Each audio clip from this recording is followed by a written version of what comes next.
받고 점점 다른 학자들과 교류하기 시작하면서 아이작 뉴턴도 연구에만 몰두했던 삶에서 조금씩 벗어날 수가 있게 됐죠. 그런데 우리가 위인전에서 흔하게 볼 수 없었던 아이작 뉴턴의 숨겨진 비밀들이 있는데요. 뭐죠? 바로 위대한 업적을 이루며 승승장구할 줄만 알았던 아이작 뉴턴이 치졸한 표절 논란에 휘말리게 됩니다. 표절? 논문 표절 그런 건가?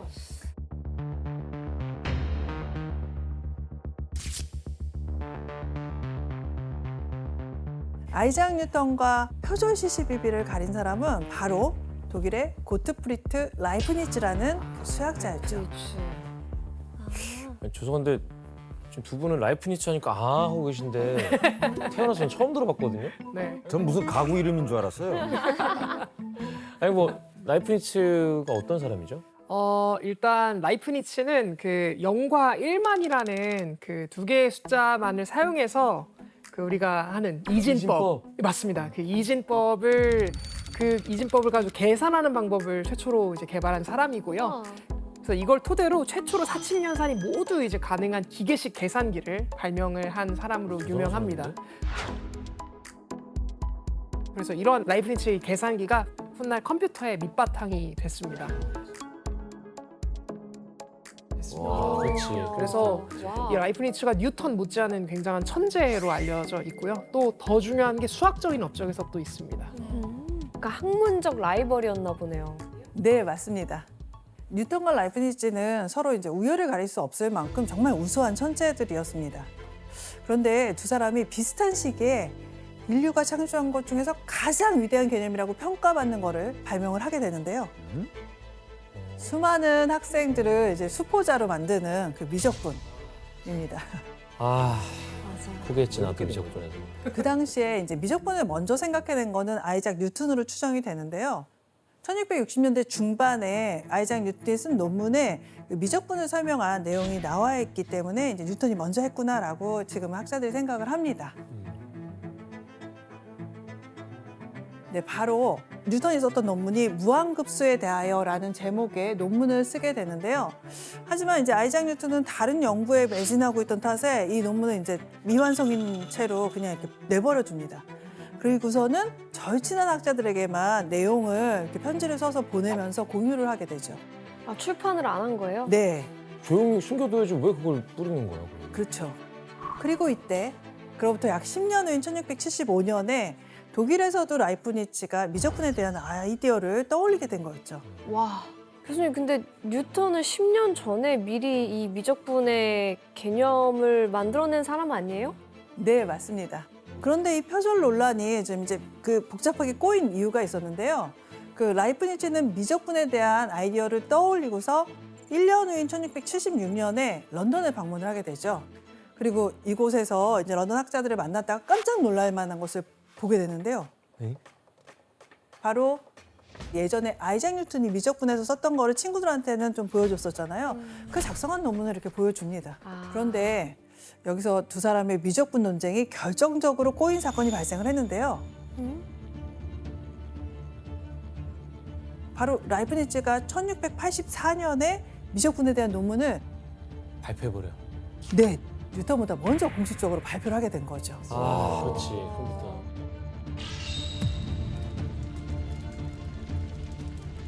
자, 이를 알게 된 아이작 뉴턴 반응이 어땠을까요? 그거 뭐라 할 수 있나? 네, 억울하기도 하고 막 화가 나기도 했던 아이작 뉴턴은 이제 부랴부랴 미적분 관련 논문을 발표를 하게 됩니다. 아, 내지. 그제서야 10년 전에 이미 했는데. 그런데 아이작 뉴턴의 논문이 발표되니까 이번에는 라이프니츠가 또 격렬한 분노를 표출을 하게 되죠. 왜지? 라이프니츠가 왜 화를 냈는지 직접 한번 같이 보시죠. 궁금하다. 이거는 두 사람, 뉴턴과 라이프니츠가 미적분에 사용했던 기호들입니다. 사실은 라이프니츠는 처음부터 저 기호를 사용을 했었고요. 미적분 논문을 냈을 때 뉴턴은 사실은 기호가 없었습니다. 그런데 라이프니츠가 논문 낸 걸 보고서 뉴턴이 논문을 낼 때 라이프니츠의 기호에서 모양을 조금만 교묘하게 바꿔서 사용을 하게 됩니다.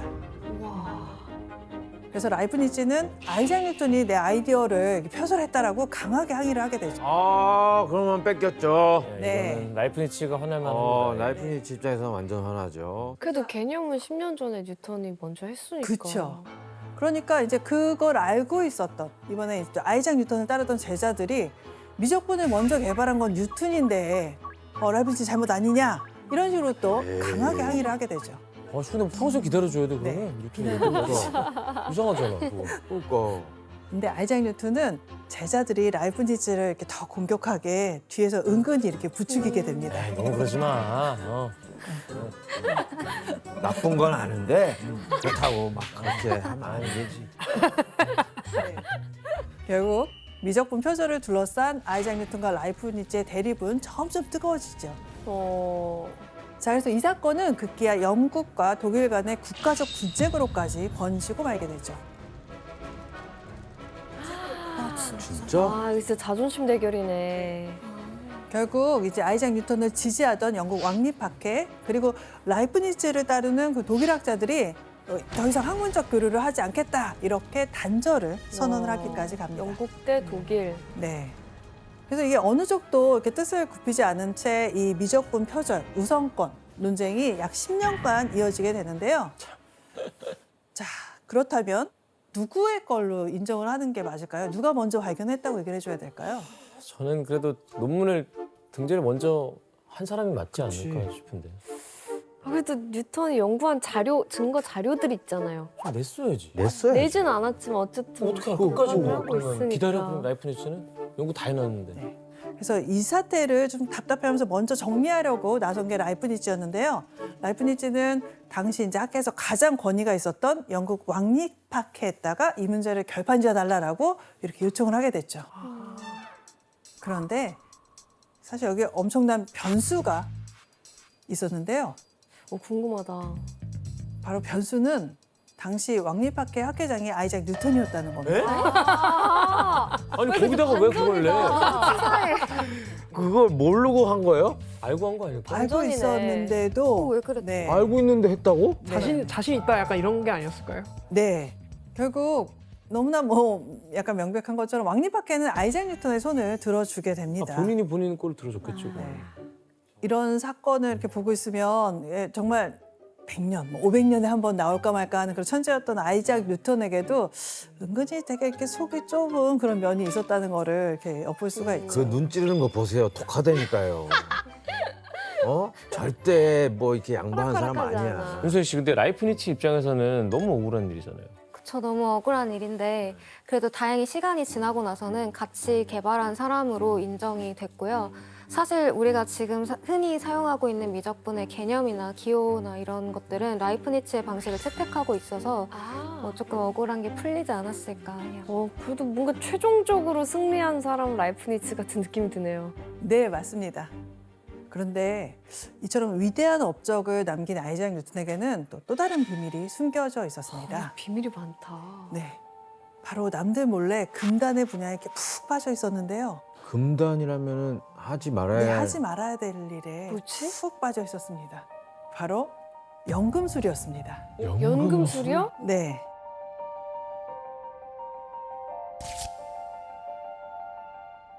연금술이라는 건 간단하게 말하면 좀 흔하게 구할 수 있는 값싼 금속을 금이나 은으로 변화시키는 그런 기술이죠. 그거 되게 비과학적인 학문 아니에요? 지금의 입장에서는 비과학적이라고 얘기할 수 있지만 사실은 화학의 발전에 있어서 가장 중요한 공헌을 했던 것 중에 하나 이 연금술 연구기도 합니다. 자, 근데 연금술은 중세 이후에 약간 허무맹랑한 학문으로 좀 여겨지기도 했었고요. 또 종교적으로도 약간 이단 취급을 이제 받는 경우도 있었어요.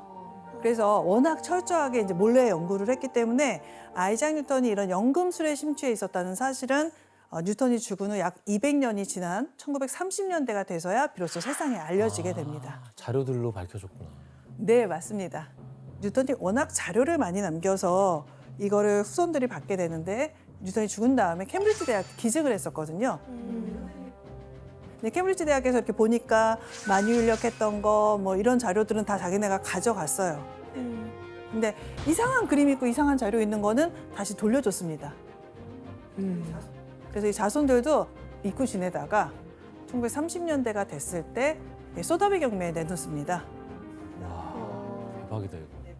그랬을 때 이제 그 소문을 들은 사람이 케인즈라고 하는 아주 유명한 경제학자가 그 소문을 듣고서요.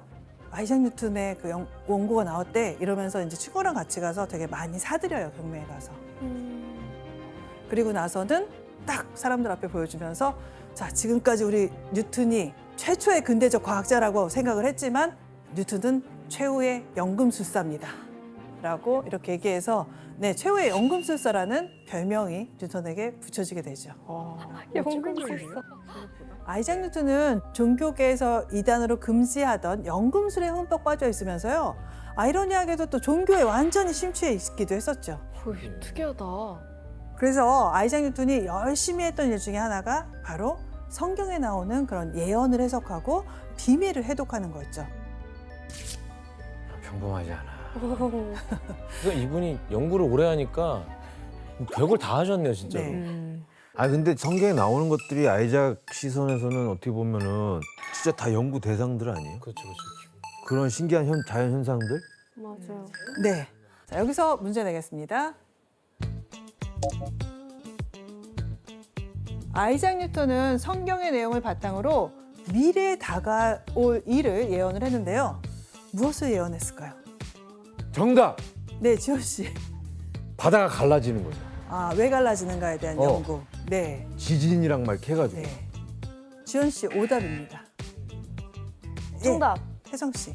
그러니까 달은 인력 때문에 지구에 떨어지지 않고 계속 돌고 있는데 떨어지는 게 있죠. 혜성이 언제 떨어질지. 네, 네. 혜성 씨 오답입니다. 정답! 네, 지원 씨. 그 요한계시록이 종말론 아니에요? 네, 그렇죠. 종말! 네. 지구 종말! 네, 지원 씨 정답입니다. 뭐야? 뭐 그딴 걸 예언하고 그래? 노스트라다무스랑 다를 게 아 근데 없어요. 언젠가는 종말이 오겠죠, 사실. 자, 아이작 뉴턴이 성경을 해독해서 예언을 한 거는 바로 지구 종말이었는데요. 뉴턴이 저런 걸 했다니. 이거는 아이작 뉴턴이 지구 종말에 대해서 계산한 기록입니다. 2060년이야? 아닌가? 2370년도. 네. 다니엘서에 기록된 12장 7절에 이 관련된 내용이 나와 있다고 하는데요. 한 때와 두 때와 반 때가 지나야 한다. 거룩한 백성이 받는 핍박이 끝날 때 이 모든 일이 다 이루어질 것이다. 네. 아이작 뉴턴은 바로 이 거룩한 백성이 받는 핍박받는데 그때가 이제 지구 종말이라고 생각을 했던 건데요. 진짜예요? 네. 어떻게 해석하느냐에 따라서 이런 연도들을 계산을 할 수가 있을 텐데요. 어떤 학자들에 따르면 이제 아이작 뉴턴이 어떻게 계산을 했는가라는 거에 대해서 이 한 때를 1년으로 넣고서 그리고 두 때니까 이제 2년을 거기다 더하고 거기다가 반 때, 그래서 6개월을 더해서 이제 3년 6개월을 이게 의미하는 건데 이거를 대충 날짜로 계산하면은 한 1260일 정도가 되고 그런데 이게 성경이니까 비유적 표현이라서 약간은 뭐 연도를 의미하는 것이 아니었겠느냐. 그래서 1260년이 지나고 난 다음에 종말이 올 거다라고 뉴턴이 이렇게 해석을 했다라고 이제 해석하시는 그런 학자분들도 계십니다. 그럼 어디서부터 뭐 1260년이라고? 1260년은 언제부터 계산을 해야 되는 거예요? 네, 그 시작점이 어딘가는 사실은 굉장히 이제 해석의 여지가 많은데 뉴턴은 이거에 대해서 이거를 서기 800년으로 잡았습니다. 그럼 2060년이잖아요. 네, 맞습니다. 바로 그해 뛰어난 정복군주였던 카를로스 대제가 현재 프랑스, 독일, 북부 이탈리아 등 대규모 영토를 모조리 이렇게 장악을 하게 됩니다. 그리고 당시 교황이었던 레오 3세로부터 이제 신성 로마 제국 황제로 인정을 받게 되죠. 그래서 이후에 이런 신성 로마 제국을 이제 등에 업고 교황청의 세력도 권력도 굉장히 막강해지게 되는데요. 이렇게 교황청 권력이 800년부터 세지기 시작했으니까 이제 이때를 시작점으로 그 계산을 하게 됐던 거죠. 네. 그래서 아이작 뉴턴의 계산한 바로는 지금부터 이제 36년 뒤인 2060년이 지구의 종말이 오는 때입니다. 얼마 안 남았는데? 36년. 그때는 괜찮아. 나는 그때 뭐 할 거 다 하고 뭐 아쉬울 거 없을 나쁘지 나이야. 않게 가죠. 나는 나쁘지 않아. 그래서 아이작 뉴턴은 이제 과학과 전혀 상관이 없는 어떻게 보면 과학의 대척점에 있는 분야까지도 관심이 많았던 거를 우리가 여기서 알 수 있을 것 같습니다. 아, 재밌는 사람이네. 이처럼 다양한 활동을 하던 아이작 뉴턴은 1687년 45세에 자신의 연구 결과를 집대성한 책을 발표하게 되죠. 바로 과학사 통틀어서 가장 중요한 책으로 꼽히는 프린키피아, 바로 그 책입니다. 뭐 이름부터 멋있는데요? 처음 들어봤어. 그러니까. 라틴어로 자연 철학의 수학적 원리라고 하는 게 우와. 프린키피아의 원래 제목입니다. 야. 그래서 아이작 뉴턴의 프린키피아에는 만유인력 법칙을 비롯해서 물체가 운동할 때 작용하는 힘, 그리고 물리학의 중요한 이론들이 담겨 있게 됐죠. 우와. 근데 뉴턴이 이 책을 쓸 때 가장 중요하게 생각한 점이 하나가 있었는데요. 어떤 걸 좀 중요하게 생각했을까요? 가격 가격. 네. 많이 팔리게. 많이 팔렸으면 좋았을 텐데 뉴턴은 프린키피아를 쓸 때 최대한 이해하기 어렵게 쓰려고 그렇게 노력을 했습니다. 왜 그래? 예, 오죽하면 캠브리지 대학의 한 학생이 지나간 뉴턴 보고 저기 다른 사람은 물론 자기 자신도 이해하지 못하는 책을 쓴 사람이 있어. 이렇게 약간 조롱할 정도로 아. 너무 어려운 책이었다고 하죠. 얼마나 어렵길래. 네. 자, 이렇게 뉴턴이 어렵게 쓴 이유에 대해서 남긴 말이 있는데요. 자, 규현 씨가 한번 읽어주시죠. 소인배들의 수박 겉핥기식 접근을 막기 위해서다. 더러워서 안 봐. 안 읽어. 못 읽어 어차피. 안 봐, 안 봐, 안 봐. 못 읽는다고. 네. 뉴턴은 자신의 학문을 이해하지 못하는 사람들이 자신의 책을 겉핥기식으로 보는 게 이제 극도로 싫었던 것 같죠. 치사해. 그리고 이제 그 당시 뉴턴 책의 구매 가격이 7실링이라고 하는 그 구매 가격이었대요. 근데 그 한화로 약 7만 원 정도, 그러니까 전공서 같은 느낌인 거죠. 비싸다. 네. 정말 고급스러운 책인데다가 게다가 워낙 어렵고 이러니까 보통 사람이 사기에는 정말 어려운 책이지 않았나 이렇게 생각이 들고요. 네. 그리고 몇 년 전에 뉴욕에서 프린키피아 초판이 경매로 올라왔었대요. 그래서 그 경매에 올라온 초판의 가격이 혹시 얼마에 낙찰됐는지 한 10억? 10억, 에이, 7천만 원 정도. 7천만 원이요. 1000배인데요 그래도. 근데 놀랍게 44억에 낙찰이. 아우 저거 하나 갖고 있었어야 됐어. 그러니까 7만 원짜리의 서적이 44억이 된 거죠. 와, 네. 대박이다. 그래서 이게 뉴턴의 이 프린키피아가 세계에서 가장 비싼 과학책이 됐다고 합니다. 와, 예. 뉴턴 진짜 대단하네. 네, 하지만 뉴턴이 작정하고 어렵게 썼음에도 불구하고 프린키피아를 본 유럽 학자들은 감탄을 금치 못했다고 하죠. 심지어 당시 프랑스의 저명한 학술지에서는 우리가 상상할 수 있는 가장 완벽한 물리학이다. 이런 극찬을 남기기도 했고요. 또 훗날 천문학자 스티븐 호킹은 물리학과 수학에서는 뉴턴이 가장 위대한 인물이다. 그리고 프린키피아는 가장 위대한 업적이라고 해도 과언이 아니다라고 하면서 존경심을 표했다고 합니다. 그래서 프린키피아에 담긴 아이작 뉴턴의 이론들은 훗날 이제 다양한 과학기술 발전의 그 중요한 밑바탕이 됐죠. 와.